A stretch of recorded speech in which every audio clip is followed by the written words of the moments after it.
Assalamualaikum warahmatullahi wabarakatuh.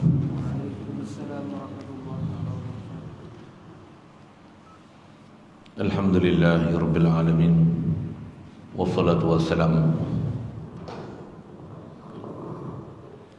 ala asyrafil anbiya'i wal mursalin wa ala alihi wa ashabihi wa azwajihi wa dzurriyyatihi wa atba'ihi ajma'in. Subhanaka la ilma lana illa ma 'allamtana innaka antal alimul hakim. La haula wa la quwwata illa billahil aliyyil azim. Rabbi shrah li sadri wa yassir li amri wa hlul 'uqdatam min lisani yafqahu qawli. Allahumma iftah alaina bi futuhil 'arifin bik. Allahumma ij'alna minal ladzina yastami'una al-qawla fayattabi'una ahsana. Allahumma 'allimna mimma jahilna wa anfa'na bima 'allamtana wa zidna ilman nafi'a ya rabbal alamin. Rabbi a'udzubika min hamazati syayatin wa a'udzubika rabbi an yahdurun. U'idzu nafsi billahil aliyyil azim. Bismillahi ma sya'allah la yasuqul khaira illa Allah. Bismillahi ma sya'allah la yasrifu as-su'a illa Allah. Bismillahi ma sya'allah ma kana min ni'matin fa min Allah. Bismillahi ma sya'allah la haula wa la quwwata illa billah. Ba'du. Qala Syekh Musannif rahimahullah ta'ala wa nafa'na bihi wa bi'ulumihi fi darin amin. Surat 20. Kata Musannif rahimahullah ta'ala, maka i'rab kalimah ini dikata, sambung di sebelah muka surat. Yang di bawah itu tu asyah lain. Dikata bahawasanya la itu huruf nafi jenis, yakni huruf menafikan bagi segala jenis ketuhanan yang lain daripada Allah Ta'ala. Dan ilah itu isimnya mabni sertanya atas fathah kerana mengandung makna takdir ini.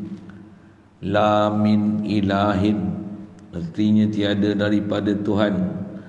Kerana ilah itu isim nakirah, dan makna nakirah itu nama yang dihantarkan bagi suatu yang tiada tertib bagi dirinya, kerana dihantarkan bagi tiap-tiap yang disembah dengan sebenarnya.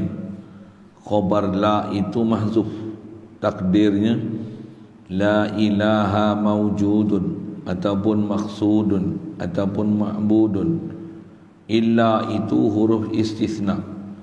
Dan Allah, lafaz Allah jadi badal daripada tempat domir yang tersembunyi pada mawjud, dirofokkan dengan baris dhammah. Inilah atas qaul yang rajih. Hadirin sekalian,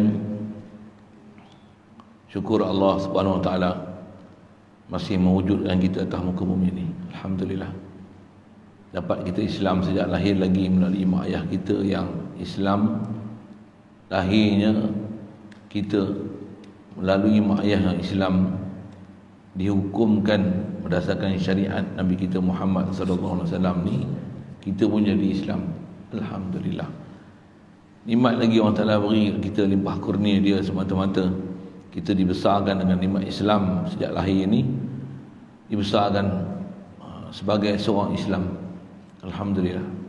Dan dibesarkan bukan saja nama Islam, tapi banyak dah perkara yang kita boleh ikut syariat Islam. Alhamdulillah. Bahkan diberi pula kita keterbukaan hati, kehendak, keinginan terus untuk nak belajar faham Islam. Alhamdulillah. Lebih lagi yang kita nak dipahamkan dalam Islam ni, Allah Subhanahu Wa Taala telah lembutkan hati sanubari kita untuk khasnya mengenali dia, memahami dia, boleh ihsas ke dia, sedar ke dia, boleh capai dia, idrak dia, sampai jatuh hati kita ke dia, jatuh cinta ke dia, cinta yang amat sangat pada dia. Alhamdulillah.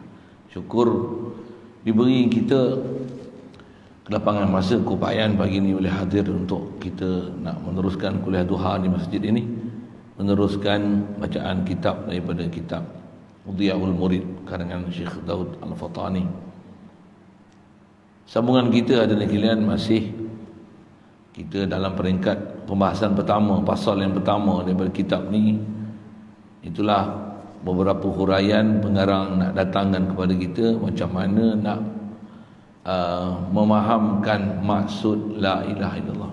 Jadi ada beberapa angle, beberapa sudut yang kita dah belajar dulu, yang insya-Allah dengan pengetahuan itu memantapkan fahaman kita mengenai la ilaha illallah. Dengan sebab itu peti kita, faham kita maksud yang sepatutnya dicapai daripada menyebut la ilaha illallah ni, dan macam mana kita nak melalui kehidupan ini atas istilahnya nak mentauhidkan Allah Ta'ala, nak mengasakan Allah Ta'ala, nak dari sudut zat, dari sudut sifat, dari sudut perbuatan, dari sudut pemilikan, semuanya kita tauhidkan Allah Ta'ala.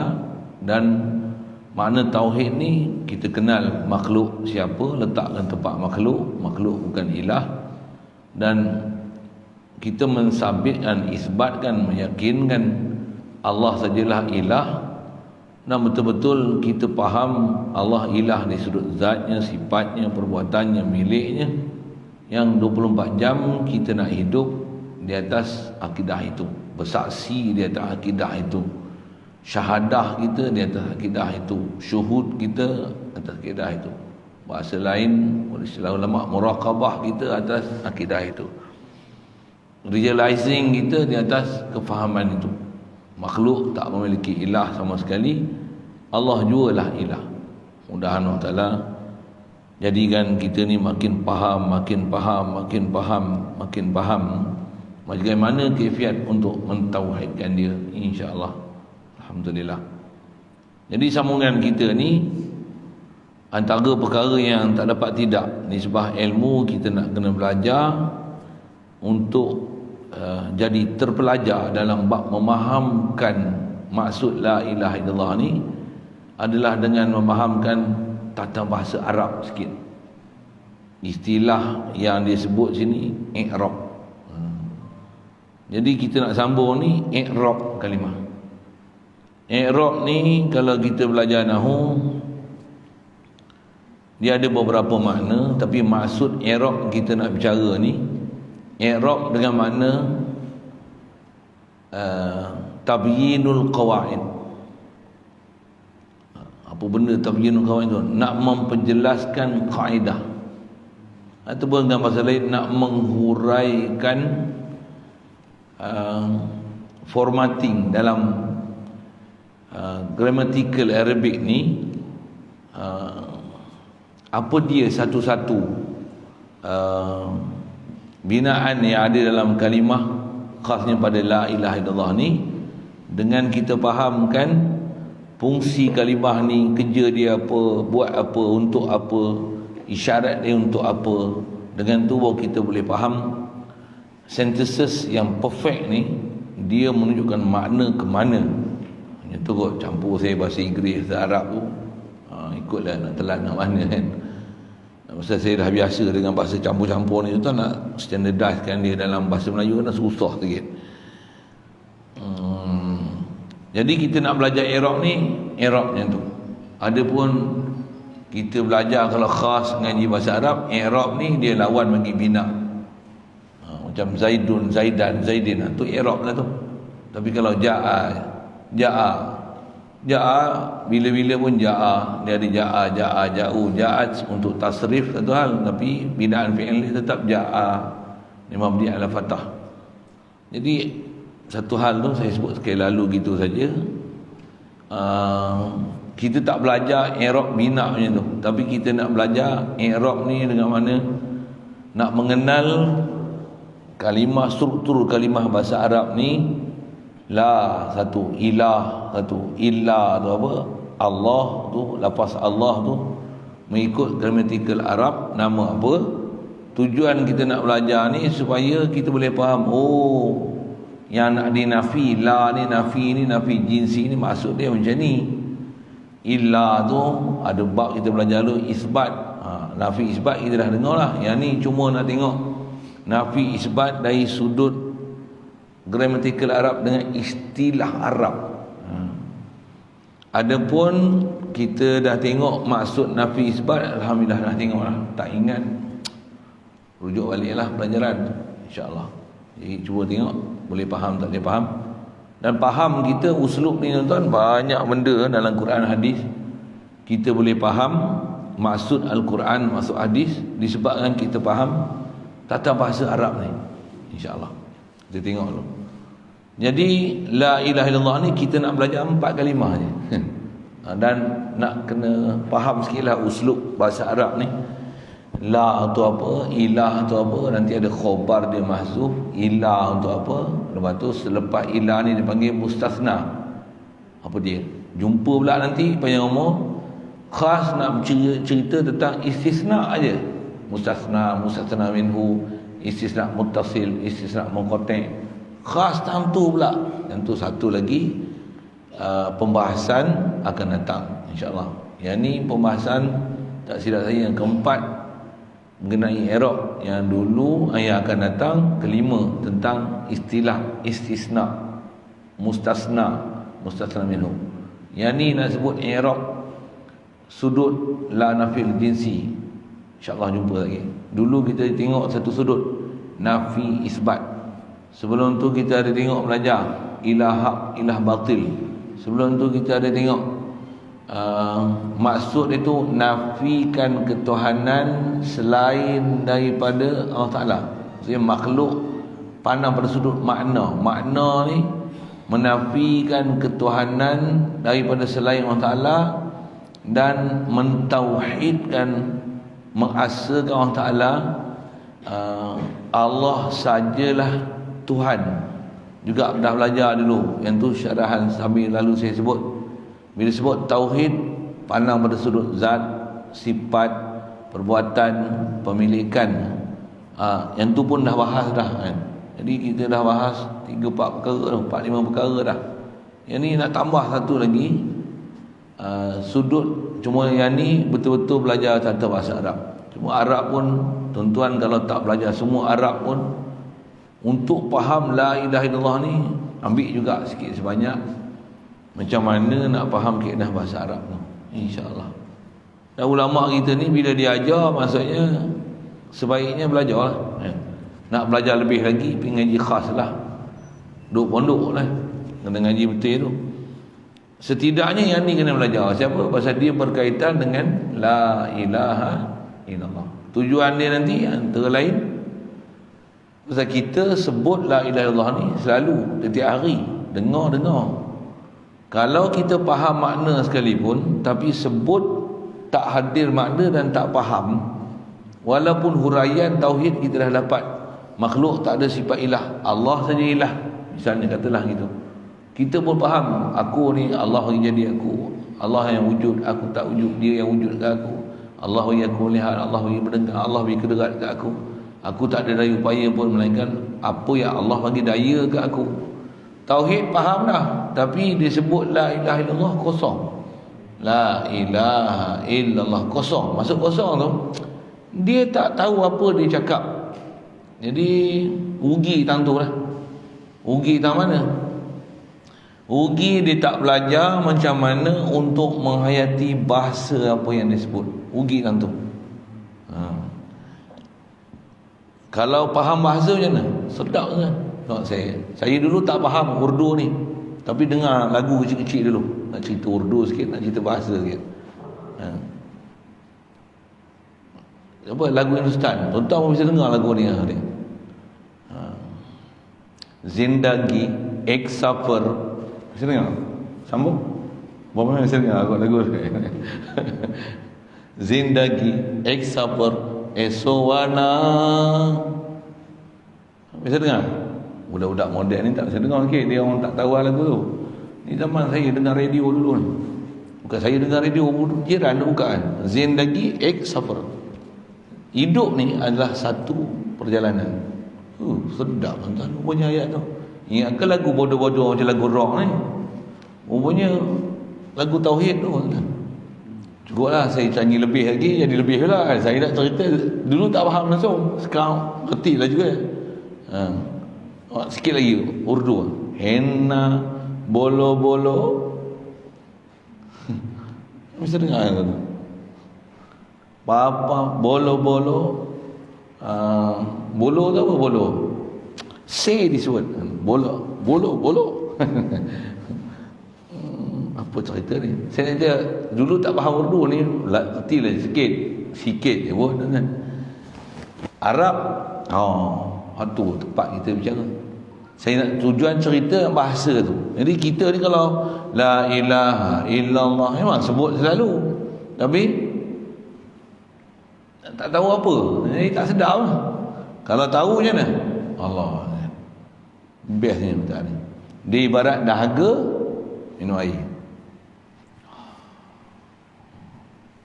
Dia macam elan. Kalau perut kembung panas, ada elan dalam TV apa? Bubur air sejuk, bubur Ino. Saya bukan nak elan Ino tau, tapi saya nak cerita. Kita tengok elan Ino tu begitu menyegarkan, aku pun nak minum Ino. Saya nak cerita tu. Bubur tu bila minum tu, dia tunjuk kita punya perut air masuk tu. Itu kan.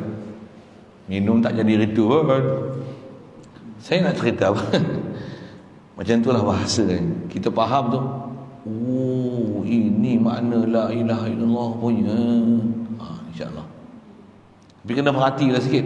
Kalau tuan-tuan kata dah blok dah siap-siap, susah ni, aku tidur hari ni. Habis Habis Ngaji ni satu kaedah yang kena jaga, jangan ada mental block. Jangan bubuh kat kepala otak, aku memang tak boleh faham ni. Minta maaf, sorry lah. Jangan buat itu. Satu perkara lah, saya ngaji dulu tutup guru nasihat, dia kata mengaji ni kalau tu guru ajar tu maksudnya ada benda yang memang dia boleh faham, kita masih boleh faham. Cuma dengar, sabarlah kan. Ada benda memang susah sikit, dengar elok-elok. Jangan bubuh mental block itu. Pasal kita yang menyebabkan selalunya terhalang untuk kita capai sesuatu, dia tak ada orang lain, kita sebenarnya. Itu yang istilah kita dalam syarak, khasnya dalam kita bab tauhid, memang Allah bagi semua, tapi kita ditaklif, disuruh. Bila kita tak buat, jangan salahkan Allah Ta'ala tak bagi, tapi salahkan kita tak usaha. Situlah saya nak sebut tu. Jangan bubuh mental block.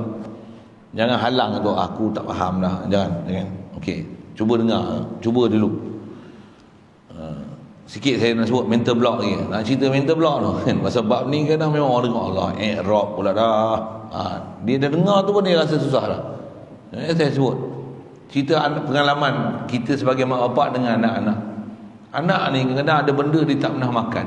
Dia tengok tu, kita tu main makan ni, tak nak, tak sedap. Tak nak, tak sedap. Dia tak makan lagi. Dia dah bubuh mental block, tak sedap. Tambah budak-budak tunjuk sayur. Allah. Dia kalau lauk ayam, ayam goreng, tu suka sangat. Tapi kalau sayur, nak sayur. Bawang pun ikut buang. Kita bagi satu spray rasa tu. Sedap lah, nak lagi. Orang kau tahu. Saya nak kata jangan buah mental block. Sikit. Yang tu pun kena ajar agak kaifiat belajar. Kadang-kadang kita belajar tak ditunjuk cara dan kaifiat. Kita benda susah tu kita tak nak cuba. Itu masalah ni. InsyaAllah cuba je. Boleh faham? Boleh sebenarnya kan? Boleh. Baik. Jadi nak i'rab kalimah ni, i'rab saya sebut tadi, i'rab dengan mana tabyinul qawaid ataupun tabyinul kalimah. Dia nak menjelaskan kaedah-kaedah tata bahasa Arab ataupun nak menjelaskan kalimah satu-satu. Ni apa. Jadi i'rabul kalimah dengan mana tabyinul kalimah. I'rab dengan mana tabyin. Apa tu i'rab dengan mana tabyin? I'rab dengan mana memberi penjelasan satu kalimah ni. Ada 4 je kalimah pun yang kita nak tahu. La tu apa? Ilah tu apa? Ilah tu apa? Allah tu apa? Di samping tu nanti ada benda-benda yang tak ada tu, nama dia mahzuf. dia something yang understood. Dia tak sebut dalam kataan, tapi ada being understood. Understood tu kita jumpa nanti mahzuf. Okey. Baik, macam ni. Mula-mula nak sebut la dulu. La ni dari segi nama huruf nafi jenis. Kalau bahasa Arab sikit, dia punya sebutan dia la nafil jinsi, la an-nafiyah lil jinsi. La untuk menafikan jenis, la untuk nafi jenis. Apa dia perkataan tu? La untuk nafi jenis.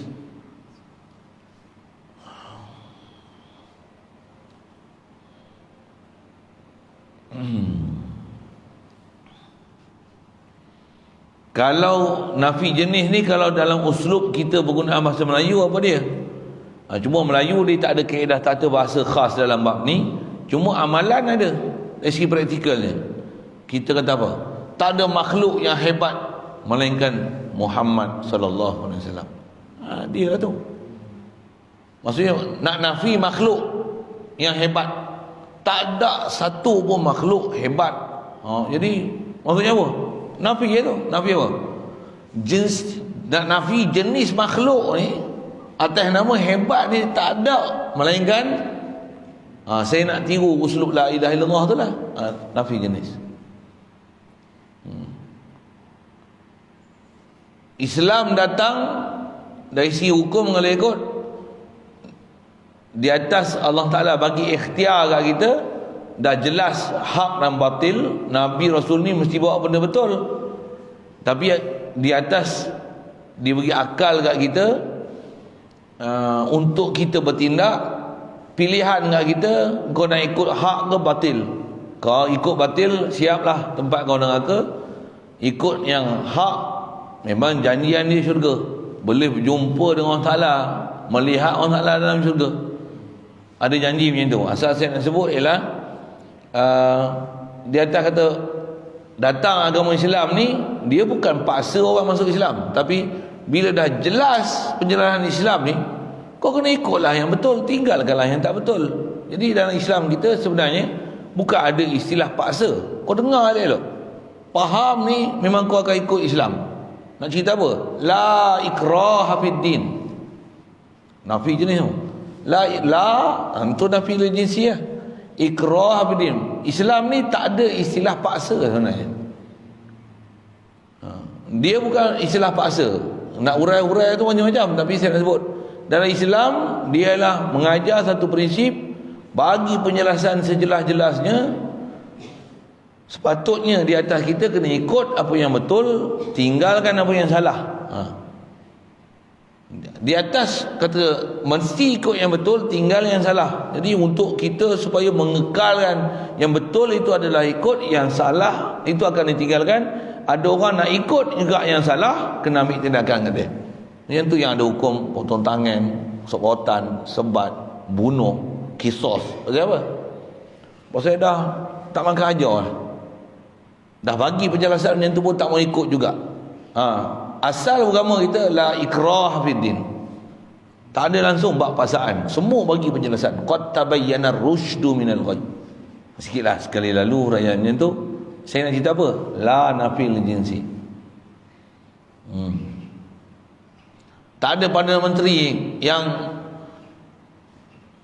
paling tua dalam dunia melainkan Mahathir. Contoh lah, tak ada Perdana Menteri. Nafi jenis tu.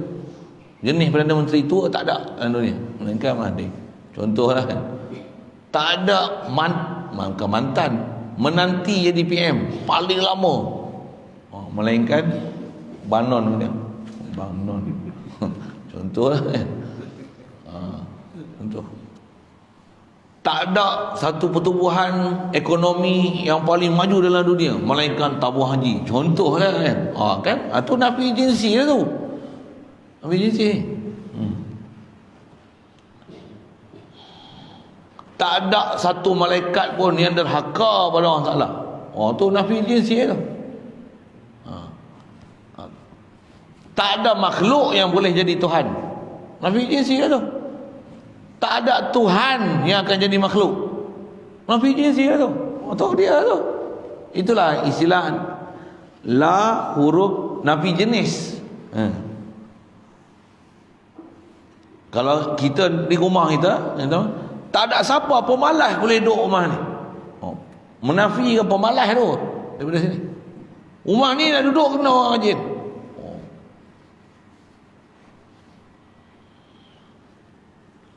Jadi la macam tu nama dia nafi jinsi. Okey. Terjemah dia huruf menafikan bagi segala jenis. Itu terjemah. Atas kita bicara la ilaha. Jadi dia nafi apa? Nafi ilah. Maksudnya tak ada langsung jenis Tuhan ni, melainkan Allah je Tuhan. Makhluk bukan Tuhan. Bahasa pendek dia gitu. Maksudnya makhluk bukan Tuhan. Bila makhluk memanglah bukan Tuhan. Dan makhluk bila dia bukan Tuhan, takkan ada sifat Tuhan, takkan ada. Macam mana ciri-ciri ketuhanan takkan ada pada makhluk. Bahkan yang bersifat ketuhanan ni Allah sajalah Tuhan. Yang tu yang huraian yang ada yang kita dah belajar ni, ada yang sedang nak belajar ni, akan belajar lagi supaya betul-betul orang kata apa, dapat kefahaman yang mantap sungguh la ilaha illallah tu. Jadi apa yang kita dah belajar, ilah batil, nafi, isbat, nafi uluhiyah daripada makhluk, isbatkan wahdaniyah zat, sifat, af'al dan milik kepada Allah Ta'ala. Allah Ta'ala saja. Semua tu adalah nak bagi faham ni bagi faham ni lah. Baik.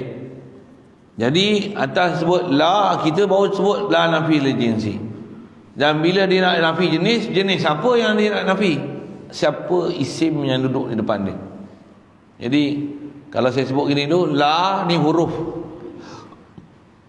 ilaha ni kalimah nama, kata isim.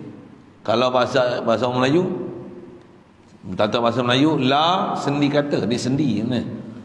Walaupun makna terjemah tidak nafi, dia bukan fi'il, dia huruf tapi untuk menidakkan.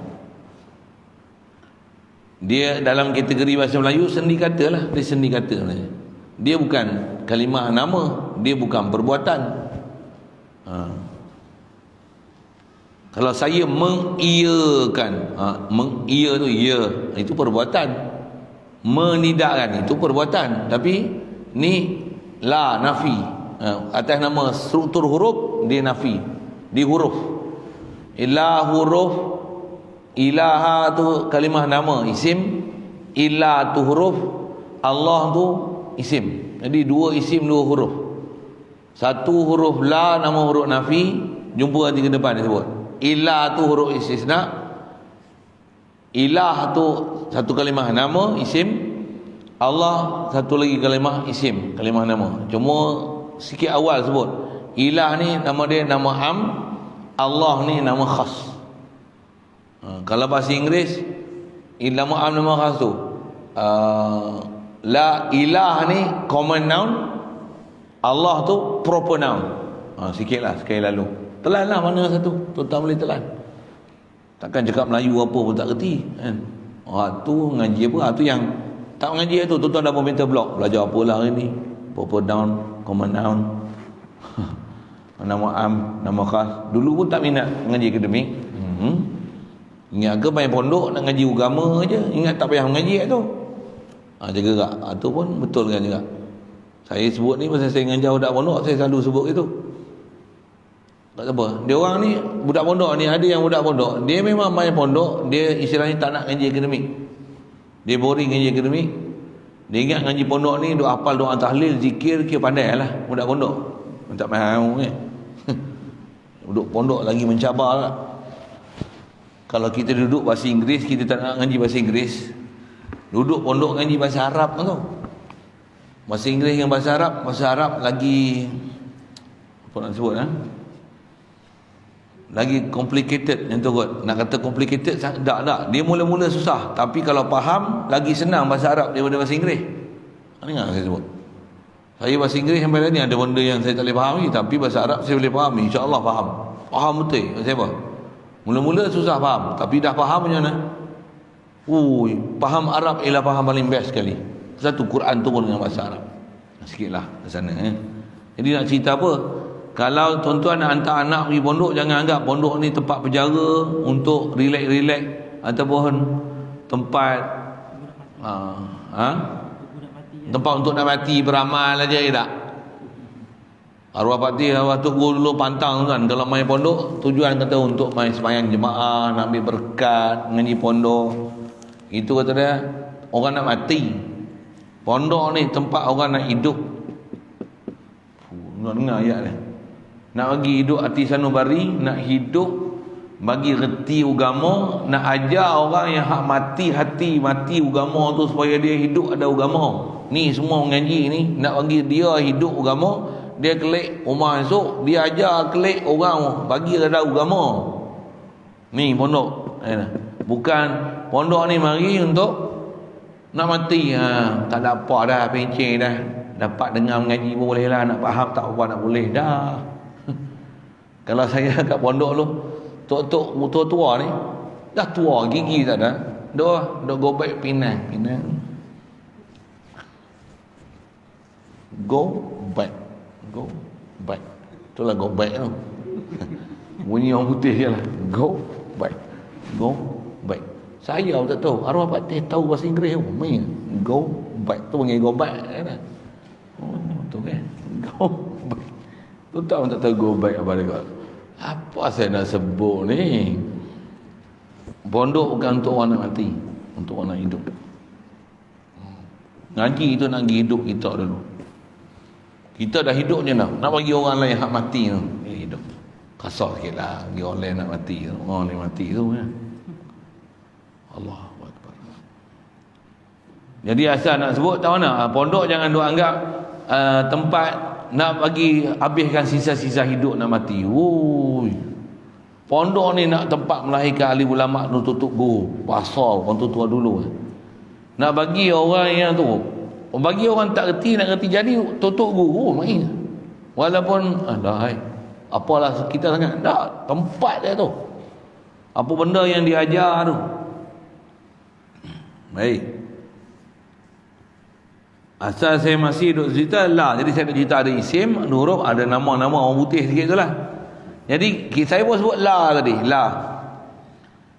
La huruf nafi. Baik. Jadi kalau kita bicara la ilah ni maksudnya nak nafi ilah. Tengok disebut sini, menafikan bagi segala jenis ketuhanan ya. Jadi la sini nak nafi apa? Menafi bukan nafi Tuhan, bukan nafi ilah, tapi nafi ketuhanan. Dengar elok. Kita bukan nak nafi Tuhan, pasal Tuhan memang ada. Yang kita nak nafikan yang tak ada ni sifat ketuhanan tu. Tu kalau sebut ketuhanan, apa dia ketuhanan ni?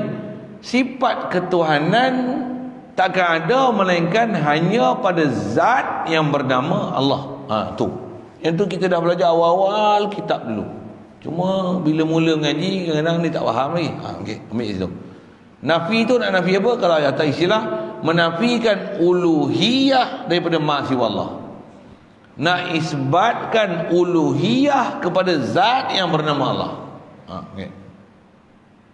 Atas kita nak faham tu lah.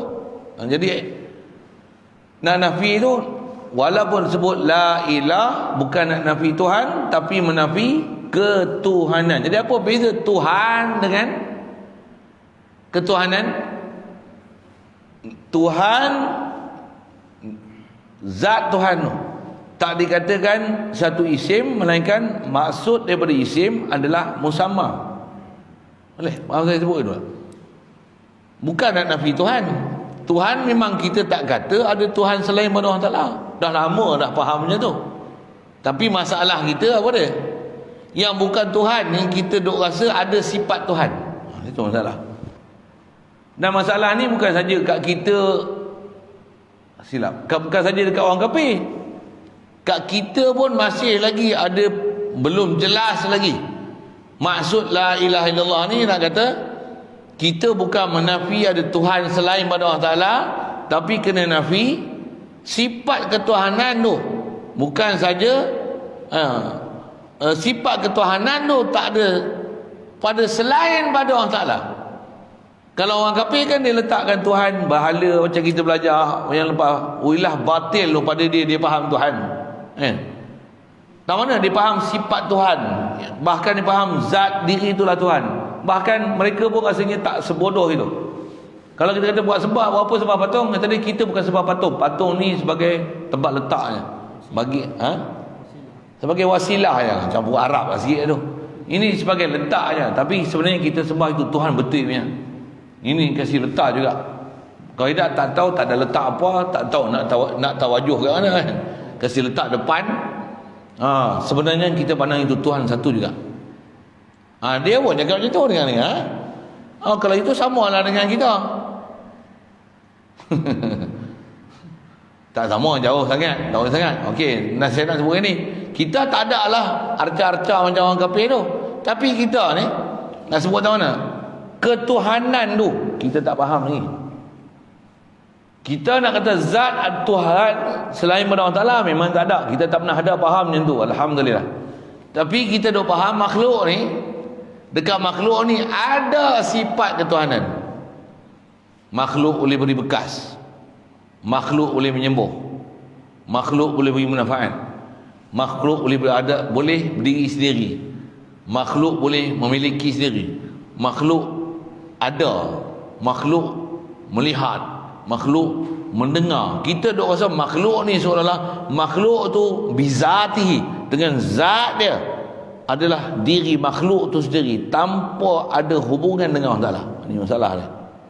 Bahkan kita faham makhluk macam ni bukan saja kita faham sesama makhluk tu, kita sendiri pun ada masalah kita.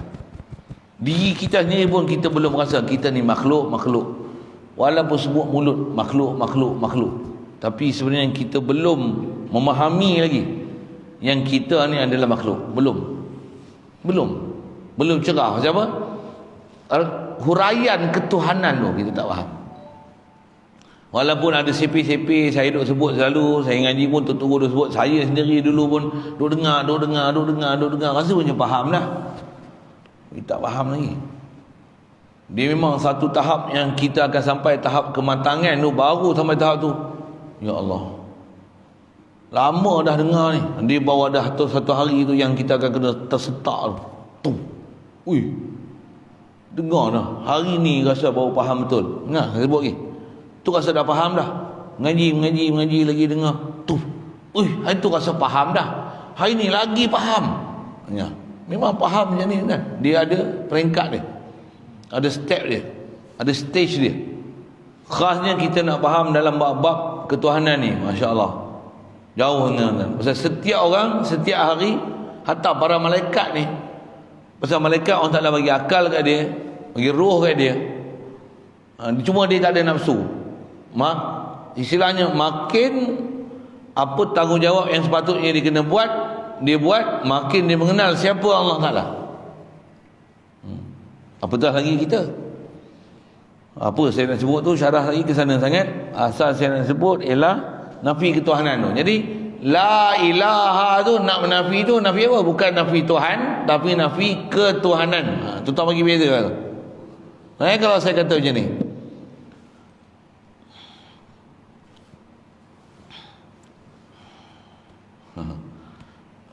saya sebut lagi majazi pula kan. Tak adalah rimau melainkan rimau Melaya. Saya gelak tu tadi. Sebut bila kan? Tak adalah rimau melainkan rimau Melaya. Rimau Melaya apa dia? Pasukan bola. Cuma rimau tu bukan rimau lah. Maksudnya pasukan bola sepak ni yang handle ni rimau Melaya lah. Apa tak best lagi contoh itu tak best, cari lainnya. Tak best kita saja cerita bola lah, masuk Muhtadahari lagi. Tak best contoh tu. Astagfirullah, awak pergi berapa Imam Melaya. Saya nak sebut nafi tu, kalau saya nak nafi. Tak adalah bintang, tiadalah objek di angkasa yang cerah melainkan matahari. Contohlah kan saya nak sebut. Jadi sebenarnya kita nak nafi apa tu? Kita bukan nak nafi zat, tapi kita nafi sifat. Jadi kalau la ilah tu, kita bukan nafi ilah tu, tapi kita nafi uluhiyah. Bila faham tu nanti baru kita akan faham. Kita bukan nak nafi tokoh berhala tu, bukan. Tapi kita nak nafi sifat ketuhanan takkan ada pada makhluk. Dengar. Yang tu lah tuan-tuan kena bagi clarify itu. Tak kita makhluk, kita takkan ada sifat ketuhanan. Tak mana? Aku tak boleh berdiri sendiri. Kan aku dah berdikari. Kan dah civil tu, tak faham. Itu yang kita tak rasa Allah beri kat kita. Pasal kita rasa kita berdikari, boleh kita sendiri. Mak tak harap dah mak ayah kita. Itu harap siapa? Harap kat aku pun, nak harap kat siapa lagi. Bahkan keluarga aku, tak ada aku, susah ada orang. Nampak? Tak faham ketuhanan. Bahkan duk rasa macam akulah sesuatu. Tak faham ketuhanan lagi. Keluarga aku, kalau aku tak ada, kalau aku demam, memang pun susah sekali lah. Nampak? Cakap yang tak kenal Tuhan ni. Walaupun yang cakap tu orang Islam ni. Apa masalah dia? Pasal dia tak faham ketuhanan tu. Memang dia tak pernah kata dia Tuhan, tapi dia merasakan ciri ketuhanan tu ada pada dia. Apa dia? Berdiri sendiri. Ini. Kalau kita boleh buat sesuatu tu, kalau aku tak tolong ni tak jadi ni.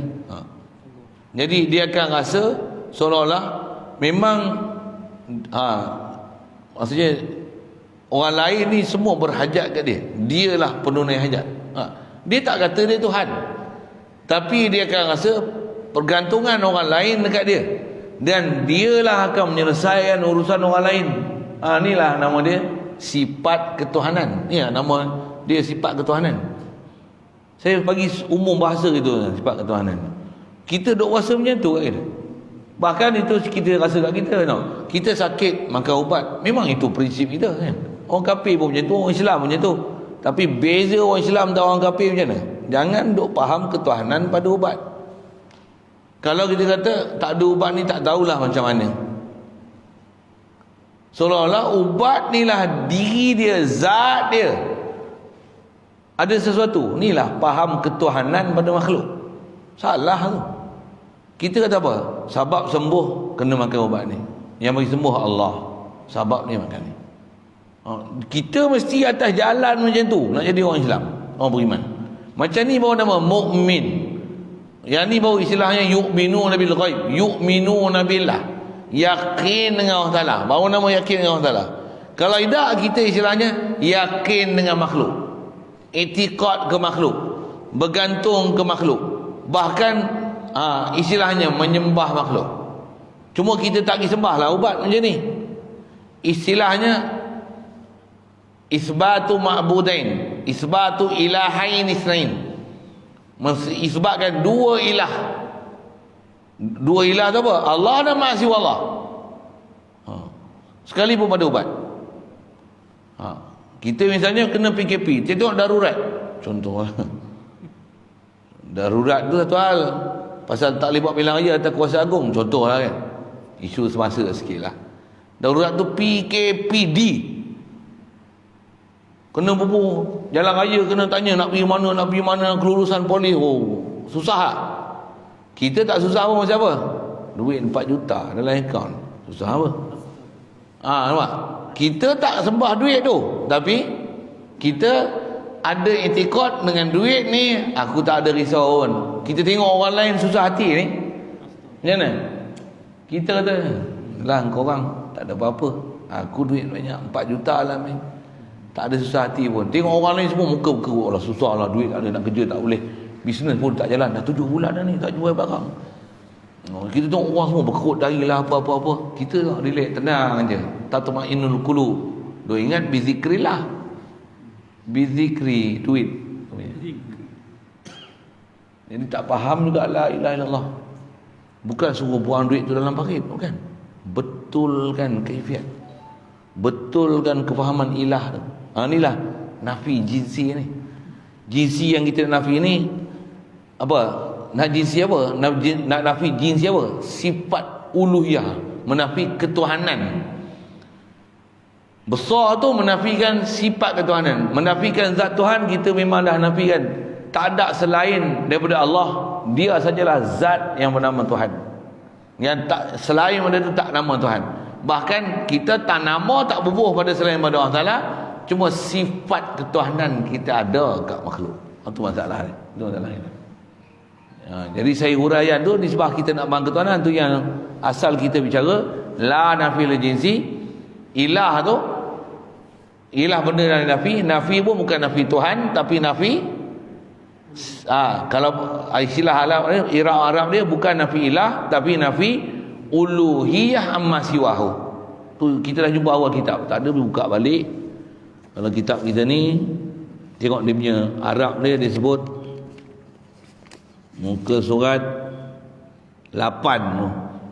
Makna la ilaha illallah tu dua makna. Pertamanya la mana yang tu bukan. Muka 6, sorry. Surat 6. Maaf, salah muka surat. Maknanya itu nafyul uluhiyati amma siwahu. Itu. Itu. Yang tu yang kita dah belajar awal-awal dulu. Cuma bila awal-awal macam mana? Awal sangat. Terlalu awal. Kita pun baru nak belajar, tak faham lagi. Tapi dah dihurai seawal itu, baru kita tahu. Oh, sebenarnya lama dah dijelaskan tu. Baik. Macam mana pun kalau agak ganggu apa nak faham, tanya. Nanti tanya lain. Jadi la ni menafi segala jenis ketuhanan yang lain daripada Allah Ta'ala. Jadi menafikan segala jenis ketuhanan ni, dengan bahasa lain, fokus kita nak ambil nahu tahu mana? Bukan nafi ilah, walaupun sebut la ilah, nafi itu nafi sifat ketuhanan. Nafi itu nafi uluhiyah, bukan nafi ilah. Huraian tu memang kalau kita mengaji khusus untuk guru yang faham macam ni, baru dia akan sebut itu, tuan. Kalau kita mengaji cerai-cerai je, mati yang kita rasa kita dah faham la ilaha illallah tu. Bahkan di atas kita rasa faham tu, kita sebut la ilaha illallah tu yang kita tak faham apa-apa dan tak dapat apa-apa tu. Pasal apa? Pasal kita rasa kita dah faham.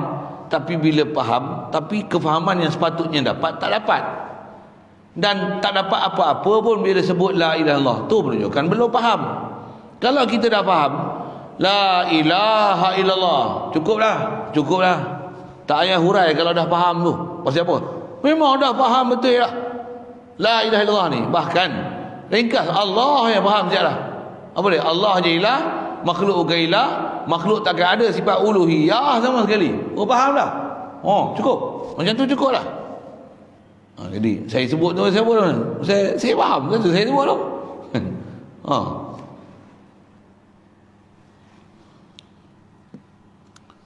Jadi nafi tu kita ambil makna dia, siap. Nafi ni atas kita bicara la ilah, jadi dia dah masuk siap dalam nafi tu. La ilaha. Jadi nafi jenis tu jenis apa? Menafikan jenis ketuhanan. Maksudnya ketuhanan ni takkan ada pada makhluk, melainkan ketuhanan ni hanya ada pada Allah. Itulah orang kata bahasa pendek, dua sentences yang terkandung daripada la ilaha illallah ni, yang memang asalnya pun dua ayat, tapi ditukar dengan uslub nafi isbat ni jadi satu ayat. Asalnya sifat ketuhanan tak ada pada makhluk, sifat ketuhanan ada pada Allah. Jadi macam mana nak menunjukkan khas Allah aja ada sifat ketuhanan ni? La ilaha illallah. Itu bahasa pendek kan. Asalnya two sentences. Gabungkan two sentences tu jadi one sentences only. Tapi kalau kita agihkan dia balik, bagi faham balik dua ayat tu. Apa dia? Ma siwallah, makhluk tak ada sifat ketuhanan, Allah saja ada sifat ketuhanan. Jadi kalau kata makhluk bukan Tuhan, Allah aja Tuhan. Allah aja Tuhan tu apa maksudnya? Allah saja memiliki sifat-sifat ketuhanan.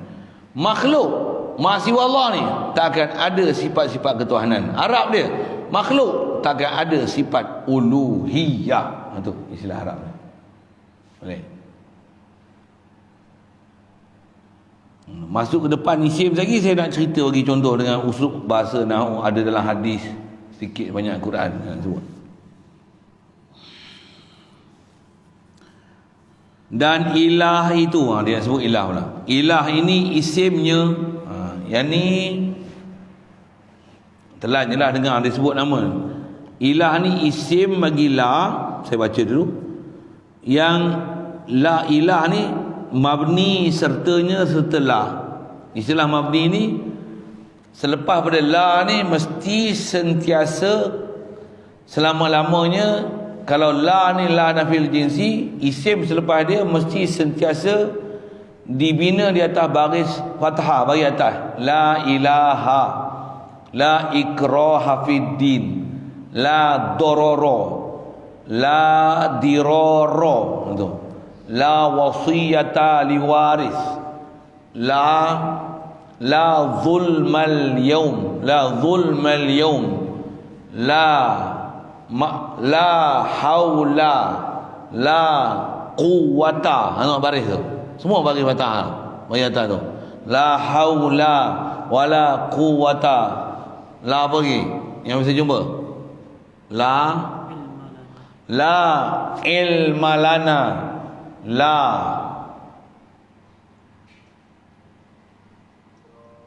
tak saya dengar lah, tak saya jumpa. Kata muhadisin, sebutlah sikit hadis-hadis apa, sekian lah.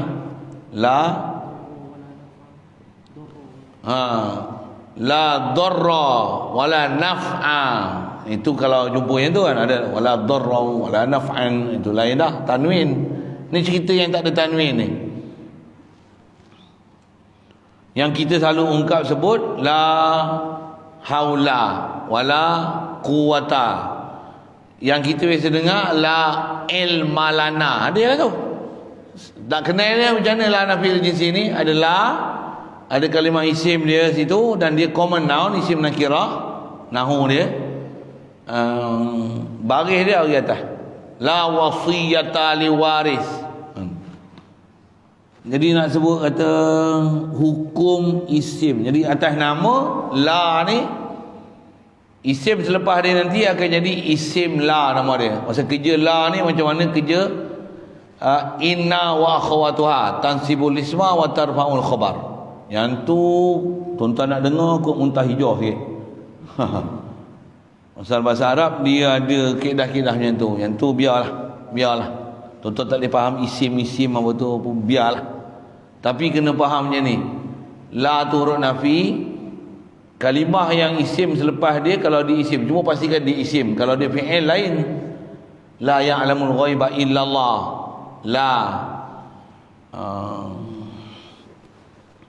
La yasrifu su'a ilallah. Allahumma salli ala sayyidina.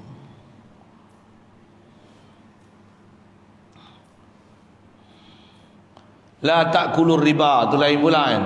La taqrabus salah, la taqrabuz zina, la taqrabus salata wa antum sukara. La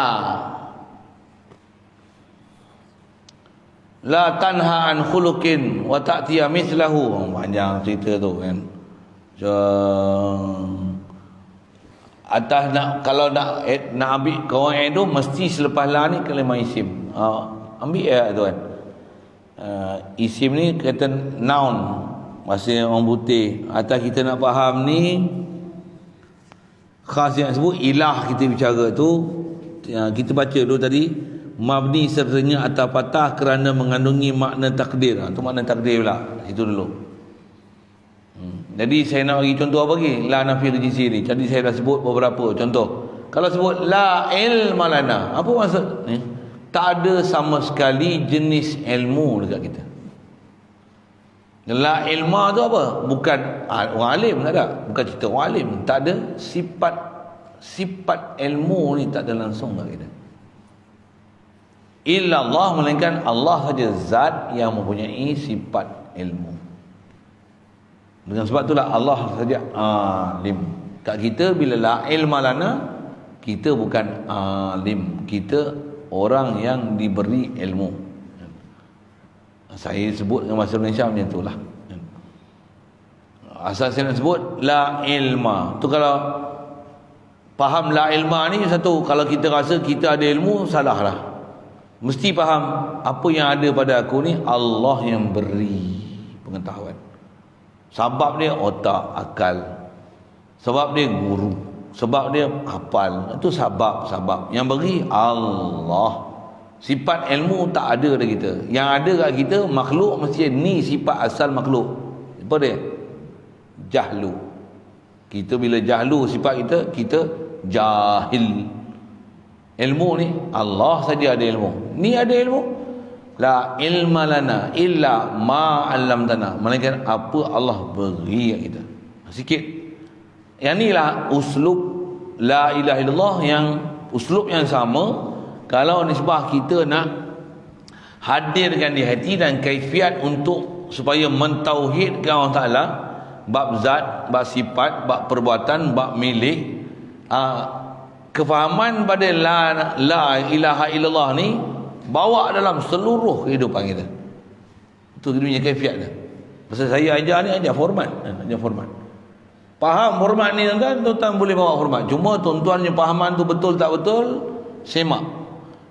Tuan-tuan nak bawa, nak sebut, tuan-tuannya kefahaman dengan saya bagi penjelasan ni, nak tahu macam mana, muntahkan balik, tanya, betul tak saya ingin faham macam ni Ustaz? Betul tak fahaman saya macam ni Ustaz? Memang kaifiat belajar macam tu.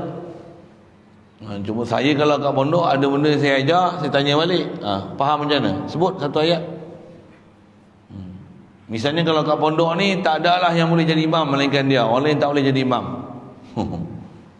Kuasa sultan misalnya kata dia apa? Tak ada siapa imam aku melainkan dia. Apa maksudnya? Sifat imam tu tak boleh bagi. Yang imam ramai, tapi sifat imam bagi tuanku, dia saja boleh jadi imam tuanku. Jadi format sama. Jadi atas asas yang disebut ni, kalau dalam hadis sebut la wasiyata lil waris. Yang tu yang kita ngaji fiqh nanti, cuba kita nak sambung tu nanti fiqh kita bab faraid kan. Apa dia? Pewaris tak boleh terima wasiat. La wasiyata lil waris. Tidak ada apa-apa jenis wasiat boleh diberi pada pewaris. Tak boleh. Pasal pewaris dia tak boleh terima wasiat. Pewaris dia ada faraid. Faraid. Wasiat bukan beri pada pewaris. La wasiyata lil waris. Itu faham hadis tu macam mana? Ada orang gaduh kan nak bagi, kalau saya mati boleh tak Ustaz? Saya nak bagi ke anak sulung saya, bagi rumah, yang ni saya nak bagi kereta. Tapi bila mati baru nak bagi. Bila nak mati tak payah sembang, kau diam kan. Tak payah sebut apa untuk bagi ke anak-anak kau, isteri kau, bapa kau, mak kau. Istilahnya pewaris dia ada hak dia yang dah ada ketetapan syarak, tak ada siapa boleh ubah hukum tu. Walaupun ramai zaman ni orang ubah hukum tu. Pasal orang tak tahu hukum hakam faraid. Mana boleh ubah faraid? Kata dia, kami semua setuju nak sukarela. Nak sukarela bukan macam tu kaedah dia. Bagi dulu, lepas tu kau sukarela lah kau. Ini awal-awal dah sukarela. Tak, kaedah kita kena suka dan rela hukum syarak dulu. Suka dengan faraid dulu. Lepas tu kita suka nak bagi harta kita pada siapa yang kita suka. Itu ikut kau punya suka. Tapi mesti suka dengan hukum faraid dulu. Jangan attack awal-awal ni. Saya tak suka hukum faraid ni, saya lebih suka kepada bagi sama rata. Ayat tu bahaya weh. Pasal dia akan mempelekeh hukum syarak. Tambah pula dia ada fahaman, saya cukup tak setujulah hukum. Kenapa orang lelaki ambil 2 kali ganda pada orang perempuan? Ni menzalimi wanita. Jagalah. Pasal apa? La wasiyata lil waris. Pewaris takkan boleh dapat wasiat. Bukan main-main tu tuan, kesalahan tu. Kita bila faham tu, masya-Allah. Sebut ira hadis. Dia kata apa? La imana liman la amanata lah. Tu. La imana la amanata. Tak ada iman sama sekali bagi orang yang tak ada amanah. Siapa khianat tak ada iman. Ulama kita syarah tu satu hal, tapi nak sebut umum makna la nafil jinsi tu. La imana, tak ada iman tu. Siapa yang tak ada iman ni? Liman la amanatalah. Orang yang tak ada amanah langsung, Tak ada rasa apa yang ada kat kita ni adalah pemberian Allah. Ni amanah Allah Ta'ala beri kat kita. Siapa tak ada perasaan macam ni, tak ada iman lah namanya. Memang betul lah, betul itu kan. Kita tak rasa mata ni Allah Ta'ala beri. Tak rasa tangan ni Allah Ta'ala beri. Tak rasa nyawa ni Allah Ta'ala beri. Iman apa ada? Iman ni adalah hadir hati, aku ni Allah yang bagi ada aku. Aku ni milik Allah. Inna lillah, aku milik Allah. Balik pun ke Allah Ta'ala. Mulut je sebut, belum lagi iman. Iman dalam hati tu, faham betul tu. Apa usulub dia? La nafil jinsi, la imanah. Tak ada iman. Jadi macam mana boleh nak dapat iman ni? Sampai kita rasa kita ni adalah amanah Allah. Bila amanah Allah maksudnya aku tak memiliki diri aku, aku tak memiliki nyawa aku. Faham tu, sedar tu, 24 jam tu. Realizing itu Allah yang jadikan aku. Allah adakan aku. Allah cipta aku. Itu baru faham amanah. Mata amanah, tangan amanah, kaki amanah, kepala amanah, perut amanah. Dan bila kita khianat, mengakulah khianat. Rabbana zalamna anfusana, Rabbana zalamna anfusana. Saya sering sebut, saya ngaji pun untuk guru ajar, apa dia? Nabi Rasul tak pernah dosa dan maksiat pun dia mengaku Rabbana zalamna anfusana. Kita yang tak boleh mengaku Rabbana zalamna anfusana ni pasal apa? Pasal kita tak kenal Allah Ta'ala.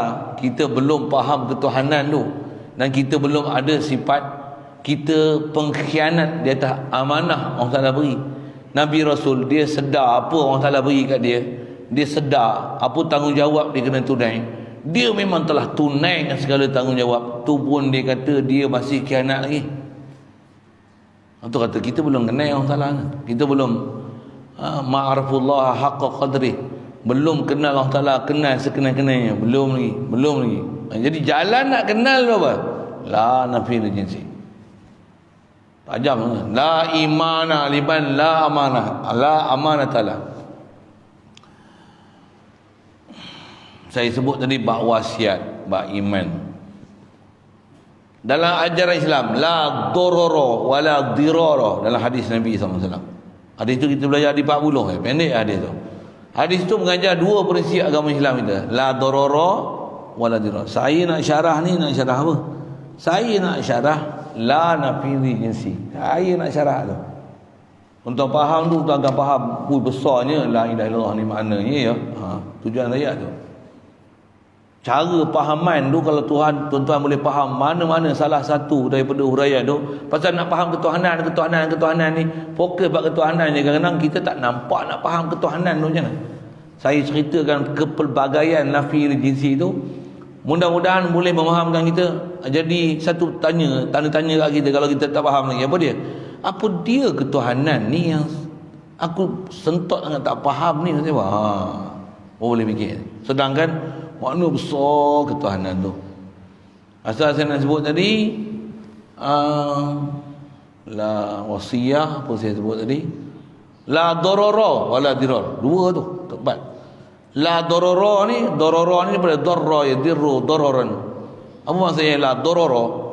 Islam tak mengajar, Islam menafikan apa-apa jenis kemudaratan dalam agama dia. Maksudnya Allah Ta'ala tak ajar prinsip dalam agama kita ada mudarat. Wala dirar ni masdar daripada darara, yudadiru. Darara yudariru, tak salah. Darra yudaru mudarratan ataupun diraran. Dirar fa'ala yufa'ilu mufa'alatan fi'alan. Itu bahasa Arab sikit, boleh telan-telan. Saya nak fahamkan dirar juga la nafil jinsi. Ada dirar, mana tahu? Ra wala dirar ra bagi atas mata tu. Darra mudarat, dirar memudaratkan orang lain. Satu ada prinsip PKP wabak, jangan masuk ke tempat wabak, jangan orang yang bawa wabak pergi keluar pada tempat tak ada wabak. Prinsip tu saya gunakan COVID-19 punya situasi lah. Atas prinsip tu jugalah, kalau saya tak setuju dengan vaksin tu. Pasal apa? Vaksin tu apa? Vaksin ni kita tak ada wabak. Ada kuman daripada tempat yang ada wabak, dibela kuman wabak, nampak tu? Diternak kuman wabak, dilemahkan kuman wabak, kita tak pergi tempat wabak, ambil kuman tu bubuh kat kita yang tak ada wabak. Itulah vaksin. Tuan-tuan tak faham tu yang lain. Itulah vaksin. Hatta COVID-19 ni, kita tak kena COVID, esok ambil vaksin COVID tu maksud dia apa? Sambung. Kita masukkan kuman COVID-19 tu yang kita, istilahnya telah dilemahkan kononnya. Saya bubuh konon je nak kan. Itu masukkan dalam badan kita. Bukan ajaran Islam macam ni. Dan ramai dah mati jadi macam tikus dalam makmal. Disebabkan nak test apa kesan, bukan diuji kat tikus, uji kat orang. Mati mampus. Bukan Malaysia lah buat kajian tu kan. Betul Malaysia pula gedik-gedik nak pergi ambil vaksin ni. Sikit saya nak sebut. Kaedah kita la darara wala dirar. Kenapa ulama-ulama kita tak cerita bab tu? Kenapa kementerian gaduh ambil vaksin ni? Dia rujuk apa? Kalau dia rujuk betul-betul ulama yang faham dalam bab ni, dia akan dapat jawapan yang betul. Dia tak rujuk yang betul. Itu masalahnya. Itu ada yang tak betul ke? Kalau betul semua dah tenteram lah Malaysia ni. Sikitlah saya syarah, itu panjang pula kan. Saya nak ajar, nak sebut la darara wala dirar, nyambi yang saya sebut tu. Tak faham tanya lain. Kalau agak tergantung tanya lain. Saya nak sebut apa lagi? La wasiyata lil waris, la ilma lana, la haula wala quwwah. Sama juga tu. Kuah ni apa? Daya yang menyebabkan boleh ada sesuatu untuk membuat apa-apa fi'il, apa-apa perbuatan, apa-apa pergerakan. Itu dipanggil kuah. Kuah ni Allah saja. La quwata illa billah. La quwata illa Allah. Allah saja yang ada kuah. Wa annal quwata lillahi jami'a. Itu Quran. Kita apa? La haula wala quwwah. Kita tak ada kuah. Untuk apa yang ada kita? Allah beri bekalkan kita daya. Kuah tu. Dengan kuah itu kita buat sesuatu. Itulah kat kita istilahnya, khas kita belajar tauhid, keupayaan Allah Taala beri kat kita itulah dipanggil kasab. Kasbu. Kita tak dipanggil kuah kat kita. Pasal kita tak ada kuah. Allah sahibul kuah. Kita bukan sahibul kuah. Kita sahibul kasab. Satu istilah ulama tauhid. Ke Allah Taala, dia khalqu fi'il. Kita kasbu fi'il. Dia al-khaliq, kita al-kasib. Itu istilah. Pasal apa? Pasal dia sahibul quwwah. Kita mu'til quwwah. Orang mu'tal quwwah. Orang yang diberi kekuatan, diberi daya. Orang yang diberi daya. Satu, kita diajar prinsip la quwwata illallah. La quwwata illa billah. Kita apa? Kena sampai boleh faham. La quwwah ni apa? Tak ada daya. Ni ada daya. Bukan daya kita. Allah yang beri daya. Nampak daya kita. La sam'a wala basara illa Allah. Tak ada sifat melihat, tak ada sifat mendengar melainkan Allah. Ni mendengar dan melihat. Allah yang bagi kita mendengar dan melihat. Macam mana dia bagi kita telinga dan bagi mata? Kebolehan melihat dan mendengar pada mata dan telinga tu Allah yang beri. Ni prinsip tauhid ni. Besar ni prinsip ni. Dan prinsip apa nak ambil ya? Prinsip la ilaha illallah, nafi lil jinsi.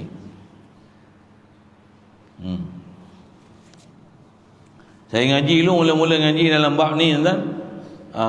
Saya pun mula ngaji ada benda tak faham pun bab ni, bukan faham kan. Mula-mula nak faham tapi belum sampai tahap faham, belum tak faham lagi.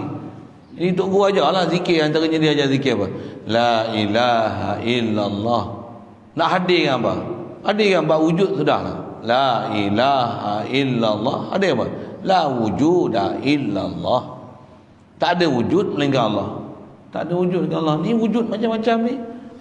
Wujud macam mana? Wujud yang macam yang wujud ilah.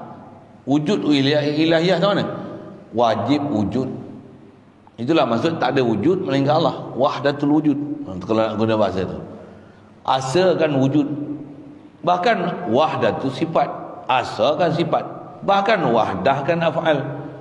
Asa kan af'al. Bahkan wahdatul milik. Asa kan milik. Tak ada milik melainkan Allah. Kita ni milik pinjam. Quwwah. Wahdatul af'al. Asa kan fi'il. Tu fi'il kita. Kita dibekalkan quwwah. Kita bukan pencipta fi'il. Kita adalah pengusaha fi'il. Tu kita kasibul fi'il. Tambahlah perbuatan-perbuatan kita. Aku makan, aku minum, aku lihat, aku dengar. Aku dengar. Takkan Allah, kalau kita silap apa nak sebut, sebab kita aku dengar, tapi kita dengar sendiri ya. Tak, Allah bagi aku pendengaran. Aku jalan. Untuk apa? Allah jalan. Ya Allah mustahil jalan. Ni kita boleh jalan. Allah bagi daya aku untuk jalan. Dia bekalkan daya kita, kuwah kita. Yang kuwah hakiki Allah Ta'ala. Dengan tu kita boleh buat sesuatu.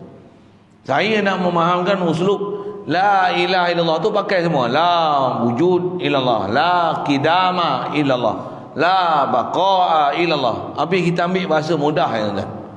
Tuan-tuan boleh faham format tu, tuan-tuan boleh bawa dalam zikir tu mana-mana sifat 20 boleh.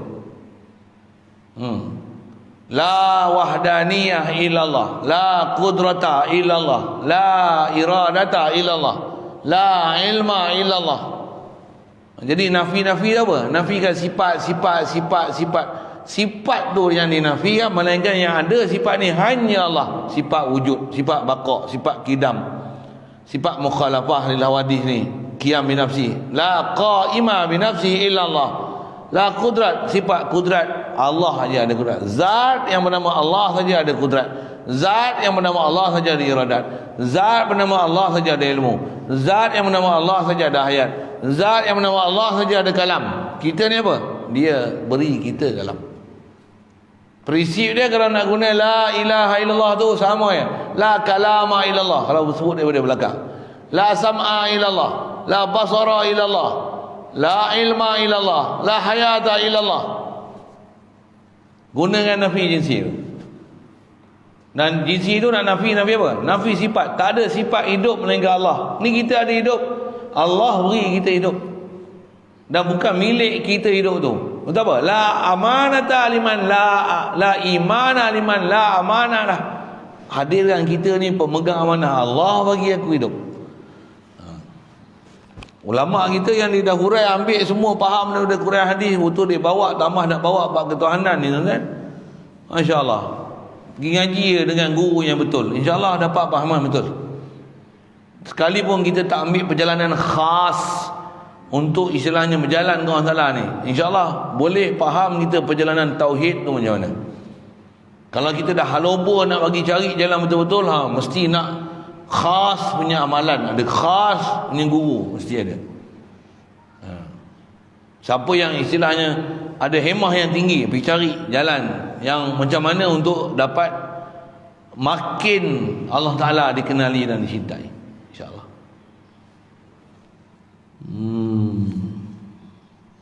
Baik, kemudian dia sebut la ilaha tu, dia nak sebut ada takdir kalam tu. Dia kata apa? Pasal apa kata nafi ni la ilaha dengan la uluhiyata. La ilma, la ilma, tak ada langsung sifat ilmu illallah. Kalau kata kita punya la wasiyata, tak ada langsung perwasiatan melainkan lil waris. La darara wala dira. Apa seumpama hak tu? Macam mana boleh faham makna nafi jinsi ni? Dia sebut kaedah bahasa Arab sekali lagi. Kerana mengandungi makna takdir ini. Maksudnya kalau tengok uslub asal Arab asal, inilah asal makna la ilaha illallah. Apa dia? Bukan asal makna, sorry. Inilah asal struktur kalimah Arab la ilaha illallah. Ini asal dia. Buang uslub ni, buang huruf jar, datangkan la nafi jinsi. Kerana takdir ini asalnya la ilaha tu asalnya la min ilahin. Jadi telan je lah, dengar je lah kan. Tuan-tuan memang tak pernah belajar bahasa Arab, dengar je, dengar. La ilaha tu asalnya la min ilahin. Kalau dia dah bagi format tu, tengok mana ya?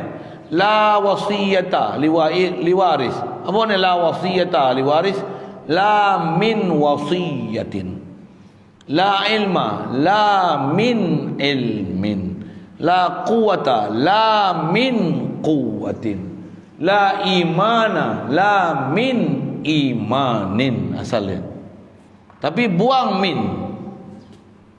Bila buang min, itu nak buat macam mana?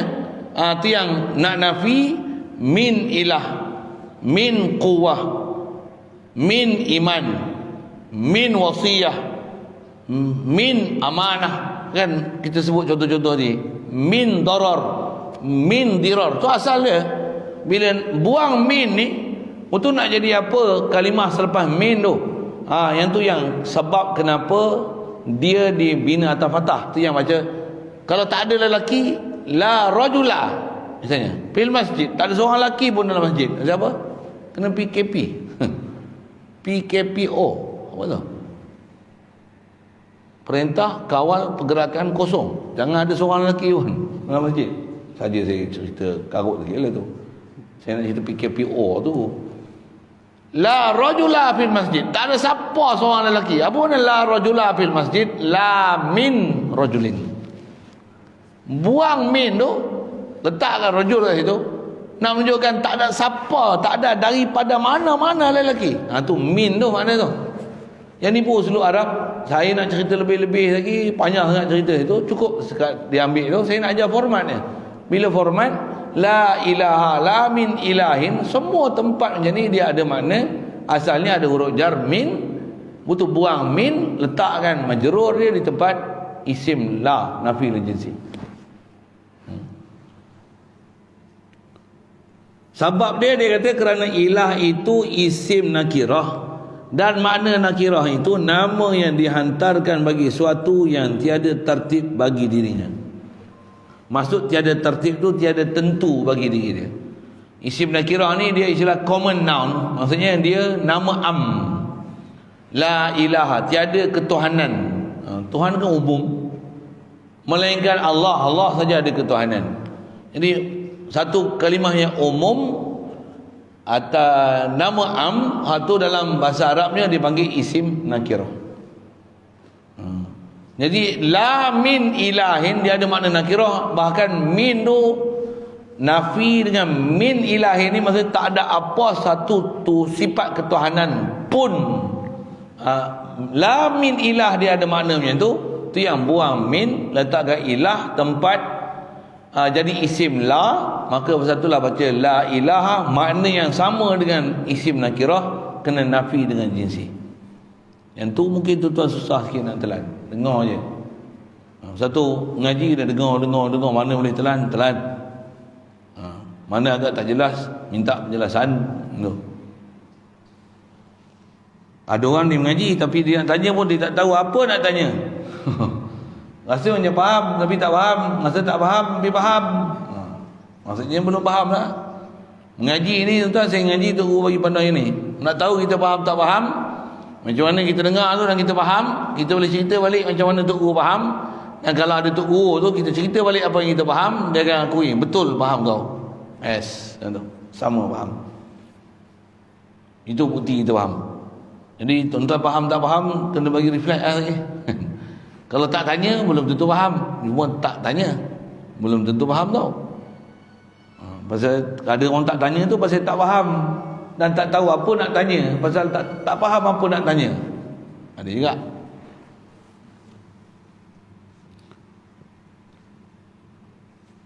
Jadi makna nakirah ni dia common noun, dia bukan nama khas, bukan proper noun. Bujang putih sikit tu. Kerana dihantarkan bagi tiap-tiap yang disembah dengan sebenarnya. Kerana ilah ni dia nama am dari sudut tiadalah yang disembah dengan sebenarnya. Antara kita belajar lepas, apa makna ilah ni? Ilah ni kullu ma'budin bihaq. Ilah ni apa? Dia ialah sifat uluhiyah. Apa dia? Istighna'ul ilahi an kulli ma siwahu waftiqaru kulli ma adahu ilaih. Dah belajar ada tu. Ada ilah makna lughawi, ada ilah makna istilahi juga, antara dah belajar dulu kan. Jadi apa makna ilah? Ada ilah makna ma'bud bil haqq. Jadi umum ilah nakirah dia bukan makna al ilah, dia kata setiap yang disembah dengan sebenar. Itu atas makna terjemah, atas masuk murad dikendaki sifat.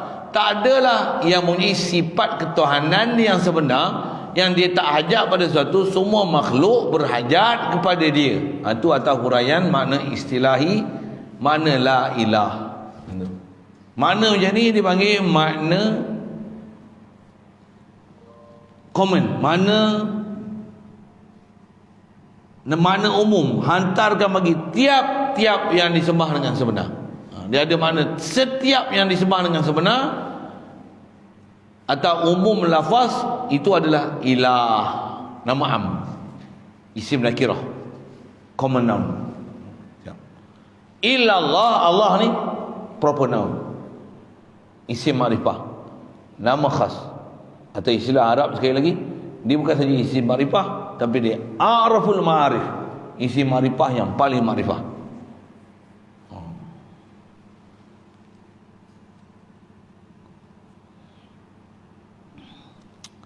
Kemudian khabar la itu mahzuf takdirnya.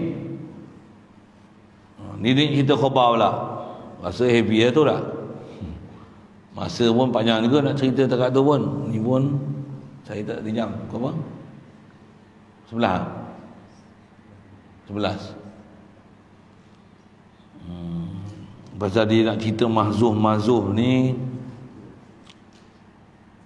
situ dulu. Nanti pasal kita nak ambil mahzuf tu, saya nak kaitkan dengan kita duk selalu zikir tu. Kita sebut maujud la ilaha illallah, ma'bud. Kau bisa dengar itu tak? Ha illallah, maksud la ilaha illallah azim, la ilaha illallah. Habis 10 kali ya. Ada macam tu kan? Saya nak kait yang kat situ. Tangguh situ. Nak cerita apa? Tang mahzuf. Panjang umur jumpa nanti.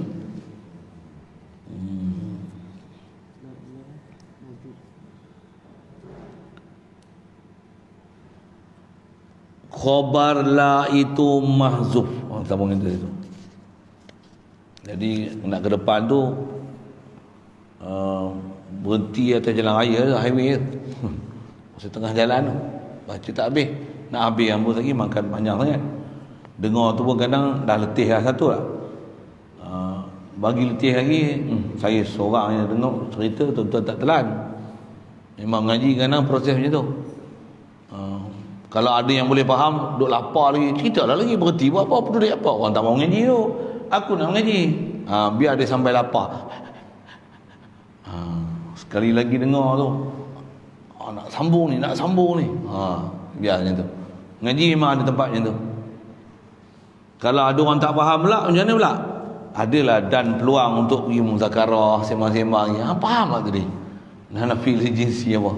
Aku rasa macam boleh faham, tapi rasa tak faham. Tapi tak faham, tapi faham. Sembang lagi tu. Itulah guna muzakarah. Yang tu kot sekali lalu. Ada soalan? Ilah ni asal majrur ya. Kalau tengok dengan asal kedudukan la ilaha tu asalnya la min ilahin. Semua tempat la nafil jinsi ni atas syarah ulama nahwu kita yang boleh menunjukkan makna nafi jinsun tu pasal apa? Pasal adanya jar yang masuk pada majrur pada isim nakirah, yang tu yang menunjukkan maksud jinsun tu. Pasal antara usulub Arab kalau sebut la min jinsin, la min faidatin. Kalau nak sebut la min faidatin, la min rajulin, la min malin, dia ni la min malin lahu, maksud tak ada apa harta kat dia. Seolah-olah kita sebut la mala lahu. Uslub Arab dia apa? La min malin lahu, la min waladin lahu, tak ada seorang anak pun dia ni. La min waladin lahu. Jadi uslub Arab tu la min, yang tu asal.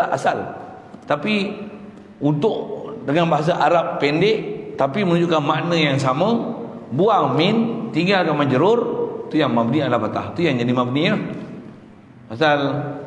Asal bahasa kalimah Arab dia mu'rab. Bila mabni mesti ada asal kenapa dia mabni. Jadi mabni dia pasal asal dia majrur, buang jar dia, satu binakan dia ala fathah. La min ilahin la ilaha. La min malin lahu la mala lahu. La ilma lana la min ilmin lana. Kalau boleh cari, boleh faham format saya sebut tu, insyaAllah boleh faham. Cuma dia advance sikit lah, dari segi keadaan berfikir. Lagi biar soalan tu. Ya, la salata illa bi Fatihatil kitab. Saya minta respon tu tadi, mana-mana ada hafal ke? Tak betul. Apa dia la salata la min salatin illa bi Fatihatil kitab. Maksudnya tak ada Fatihah, out. La min salatin, tak ada hukum solat sama sekali. Oh, kalau itu masbuk macam mana? Ngaji lagi habis.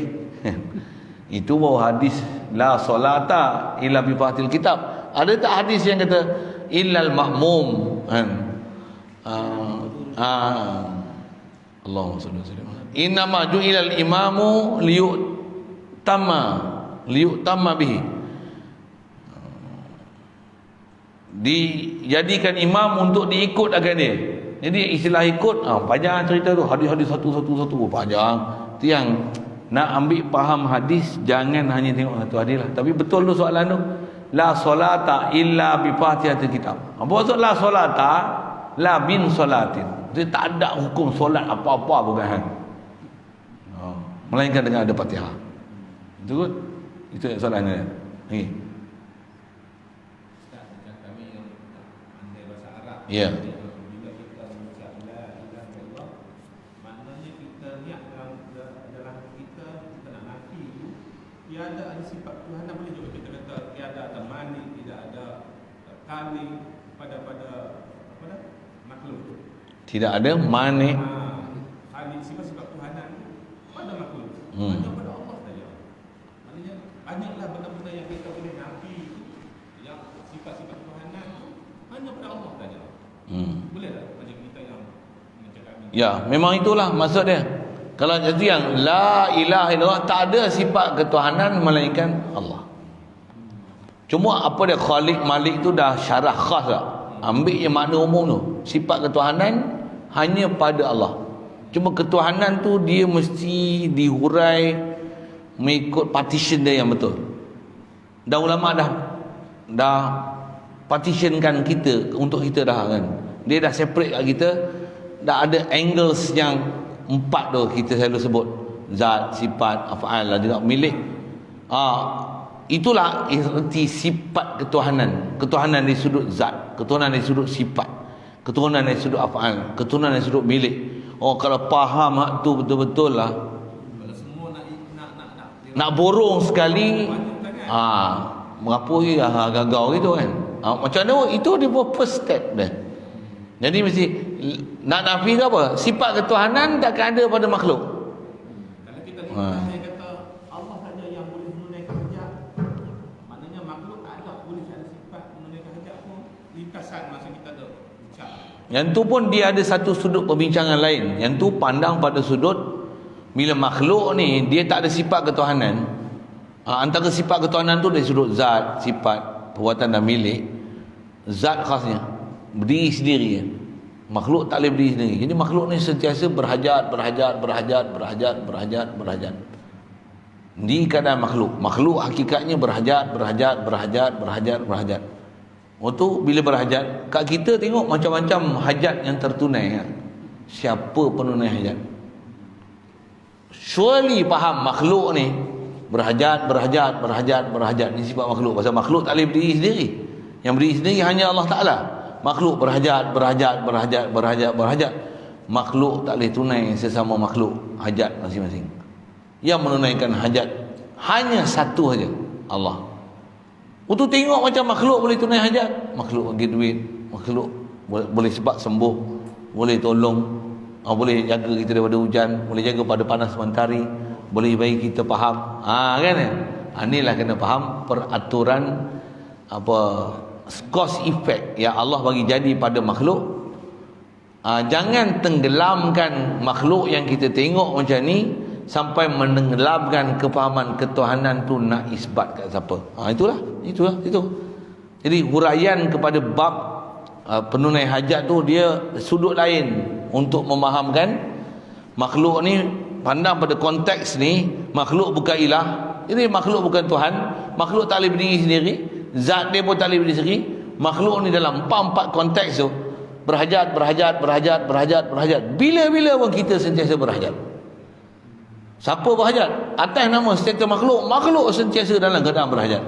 Isyarat Quran, antumul fuqara ila. Siapa antum ni? Raja, sultan, petani, penternak, binatang, tumbuhan, matahari, bulan, alam cakrawala, selagi nama makhluk. Antumul fuqara.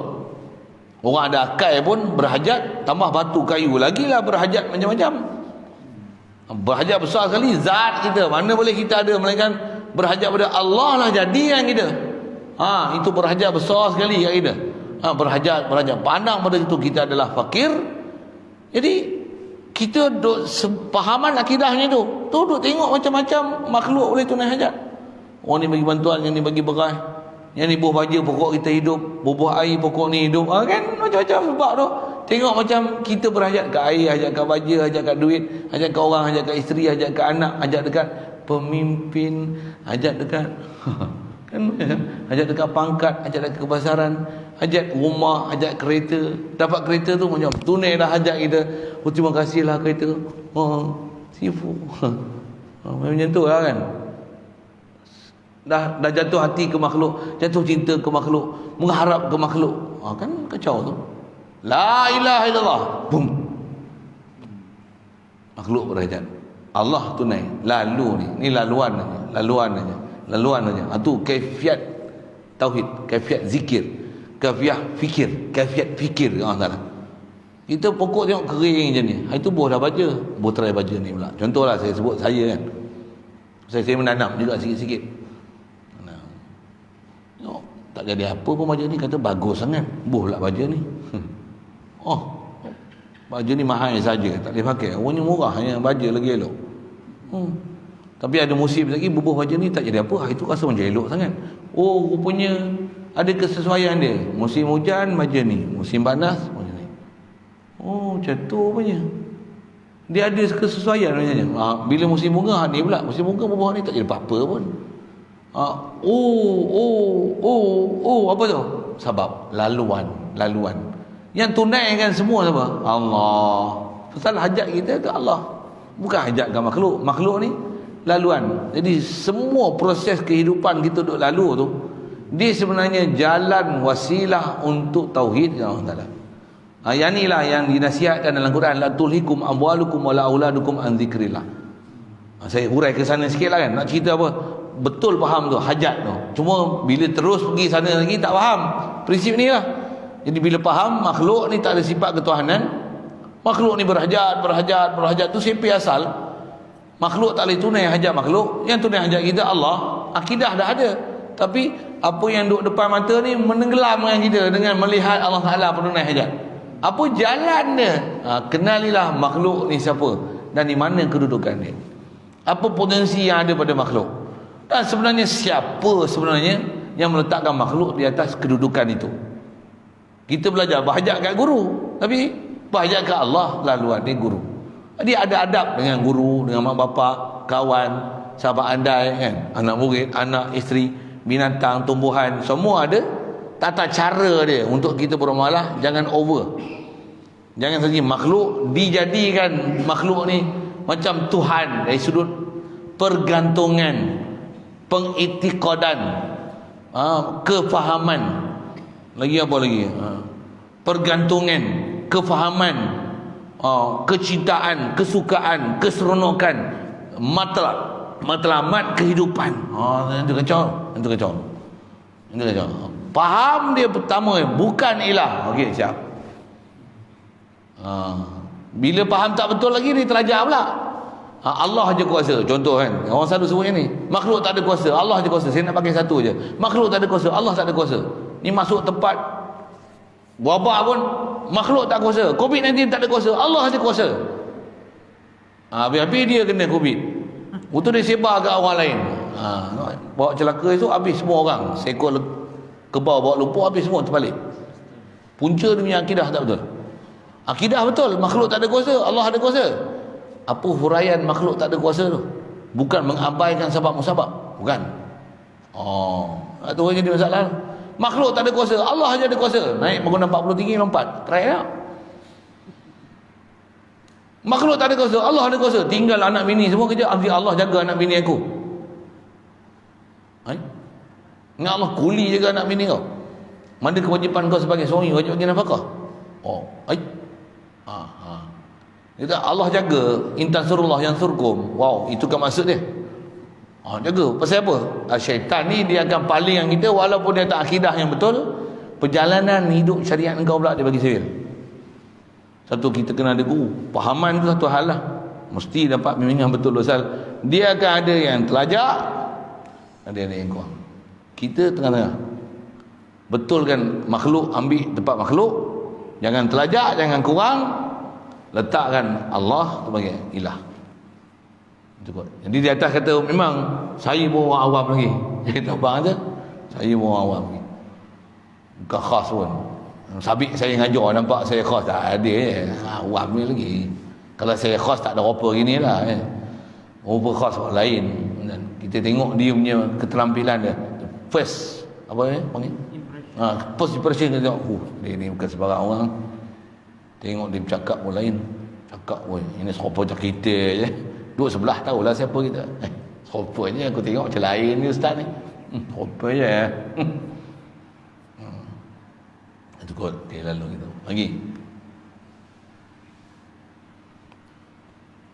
Bismillahirrahmanirrahim. Allahumma nawwir qulubana min nuri hidayatika kama nawwartal arda min syamsika abadan abada bi rahmatika ya arhamar rahimin. Warzuqna fahman nabiyyin wa hifdzal mursalin wa ilhamal malaikatil muqarrabin wa sallim tasliman ala jamil anbiya'i wal mursalin walhamdulillah.